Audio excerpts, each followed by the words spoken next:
একাদশ শ্রেণীর ভর্তি হওয়ার পূর্বে সর্বপ্রথমে আমাদের যে কাজটা হলো সেটা হচ্ছে কলেজ সিলেকশন করা। অ্যাকচুয়ালি ভর্তি হওয়ার পূর্বে আমরা কোন কলেজে ভর্তি হবে সেই জিনিসগুলো কিন্তু ডিসিশন আমাদেরকে আগে নিতে হয়, এবং সেই কলেজে ভর্তি হওয়ার জন্য কি কি রিকোয়ারমেন্ট তারা চেয়েছে, কত জিপিএ চেয়েছে, সেই বিষয়গুলো কিন্তু আমাদের চেক করার প্রয়োজন হয়। সো এই বিষয়গুলো চেক করার জন্য আপনারা সরাসরি 11class.admission.gov.bd ওয়েবসাইটে চলে আসতে হবে। ওয়েবসাইটে চলে আসার পরে কলেজ ওভারভিউ এই অপশনটিতে আপনি চলে আসবেন, এবং এখানে চলে আসার পরে কলেজ নির্বাচন করুন। এই অপশনটিতে আপনাকে পর্যায়ক্রমে বোর্ড, জেলা, থানা প্লাস এরপরে ওই থানার অনুকূলে যতগুলো কলেজ আছে সবগুলো কলেজ কিন্তু এখানে শো করবে। যেমন আমি যদি আপনাদেরকে একটু সিলেক্ট করে দেখাই, বোর্ড দিলাম ঢাকা, থানা দিলাম শরীয়তপুর সদর, এরপরে আমার শরীয়তপুর সদরে কতগুলো কলেজ আছে সেই কলেজগুলো কিন্তু এখানে শো করতেছে। ধরুন আমি শরীয়তপুর গভর্নমেন্ট কলেজ দিচ্ছি, সেখানে গভর্নমেন্ট কলেজে আমার ভর্তি হওয়ার জন্য আমি যদি সায়েন্সের স্টুডেন্ট হই তাহলে আমার সর্বনিম্ন যোগ্যতা প্রয়োজন 2.50, আর এখানে আসন সংখ্যা হচ্ছে 220টি। আর যদি আমি হিউম্যানিটিস থেকে ভর্তি হতে চাই সেক্ষেত্রে আমার পয়েন্ট লাগবে 2.50-র মধ্যে, আর বরাদ্দকৃত আসন সংখ্যা হচ্ছে 950টি। এভাবে করে বিজনেস স্টাডিটাও কিন্তু দেওয়া আছে, এবং এখানে ছেলে মেয়ে উভয়ই আবেদন করতে পারবে কিনা সেই বিষয়গুলো কিন্তু এখানে উল্লেখ করা আছে। দেখুন, কো এডুকেশন দেওয়া আছে।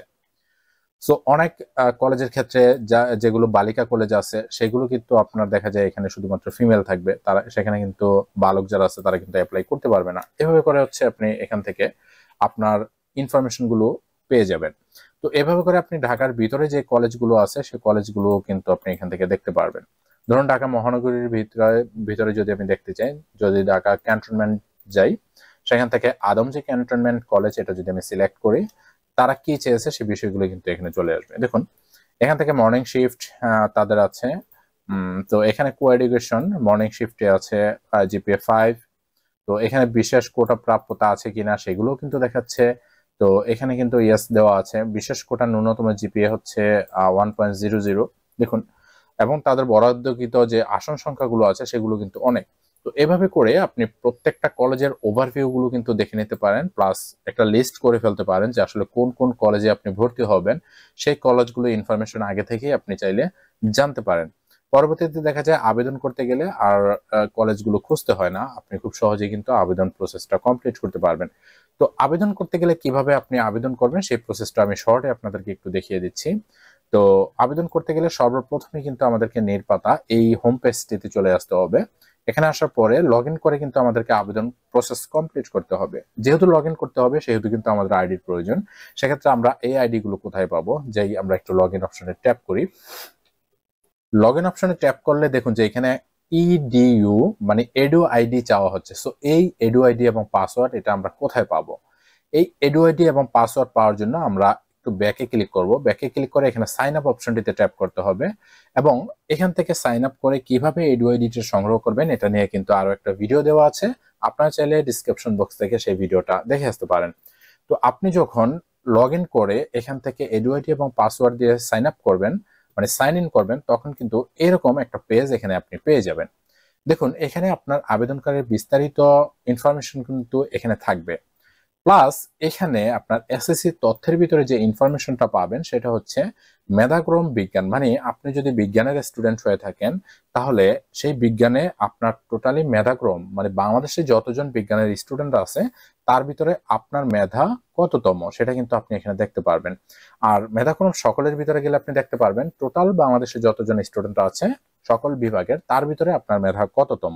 এই বিষয়গুলো কিন্তু আপনি এখান থেকে একটু যাচাই বাছাই করতে পারবেন। তো এখন মূল উদ্দেশ্য যেহেতু আমাদের আবেদন করার জন্য আমাদেরকে সর্বপ্রথমই হচ্ছে পেমেন্ট সম্পন্ন করতে হবে। পেমেন্ট করার জন্য কি করব, এখানে একটা ট্যাব পাবেন। এখানে যে ট্যাবটা দেখতে পাচ্ছেন এই ট্যাবটাতে যখন আপনি ক্লিক করবেন তখন কিন্তু এরকম একটা অপশন আপনি এখানে পেয়ে যাবেন। দেখুন, এই অপশনটা পাওয়ার পরে এখানে দেখুন যে আবেদন ফি জমা দিন একটা অপশন এখানে পাচ্ছেন। যদি আমি একটু দেখাই আপনাদেরকে, আবেদন ফি জমা দিন এই অপশনটাতে এখানে আপনার ট্যাপ করতে হবে।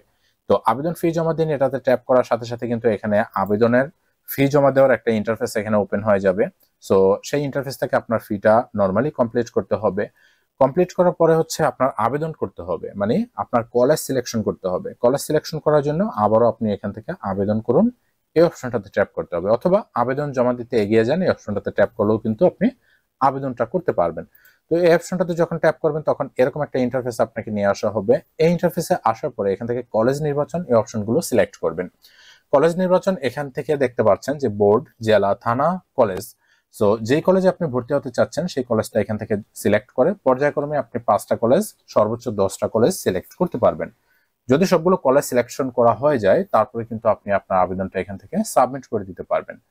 পরবর্তীতে সাবমিটকৃত অ্যাপ্লিকেশনটা যদি আপনি দেখতে চান তাহলে আপনার এখানে যে মেনুগুলো আছে এই মেনুগুলো থেকে এখানে দেখতে পারবেন আবেদন করুন একটা অপশন আছে, আবেদন দেখুন।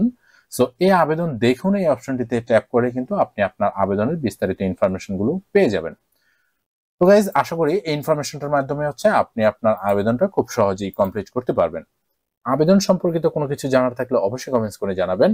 আর আমাদের চ্যানেলটিতে যদি আপনি নতুন দর্শক হয়ে থাকেন সাবস্ক্রাইব করে পাশে থাকবেন। যদি কেউ ফেসবুকে দেখে থাকেন তাহলে অবশ্যই ফলো দিয়ে সাথে থাকবেন। দেখা হচ্ছে পরবর্তীতে কোনো ইম্পর্টেন্ট ভিডিও নিয়ে। ততক্ষণ পর্যন্ত ভালো থাকবেন, সুস্থ থাকবেন। আসসালামু আলাইকুম।